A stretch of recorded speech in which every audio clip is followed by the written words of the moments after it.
जय महाराष्ट्र मित्रांनो, खानदेशाच्या राजकारणात सर्वात मोठा भूकंप. मंत्री जयकुमार रावल यांच्या सावलीने साथ सोडली. कामराज निकम यांचा सर्वात मोठा निर्णय. मित्रांनो, तुम्ही जर आमच्या चॅनलवरती नवीन असाल तर नक्की चॅनलला सबस्क्राईब करा. खाली दिलेलं बेल आयकॉन बटन दाबायला विसरू नका. राज्याच्या राजकारणातील सर्वात महत्त्वाच्या घडामोडी जाणून घेऊया पुढच्या अवघ्या 2 मिनिटांमध्ये. कोणत्या नेत्याने भाजपला दिलाय सर्वात मोठा दणका? खानदेशाच्या राजकारणात मोठा भूकंप झाला आहे.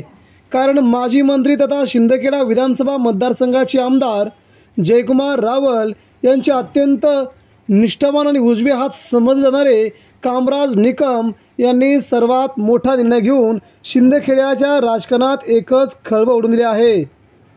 खानदेशाच्या राजकारणात भूकंप झाला आहे.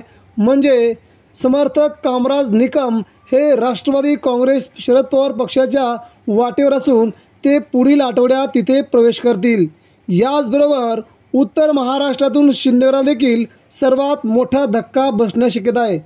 एक आमदार सध्या उद्धव ठाकरेंच्या संपर्कात असून त्यांचाही प्रवेश याच वेळी होऊ शकतोय. जळगाव जिल्ह्यामध्ये राजकीय समीकरण बदलण्याच्या मार्गावरती असताना शिंदेगडाला हा मोठा हादरा आहे. मित्रांनो, आपल्या प्रतिक्रिया व्यक्त करा.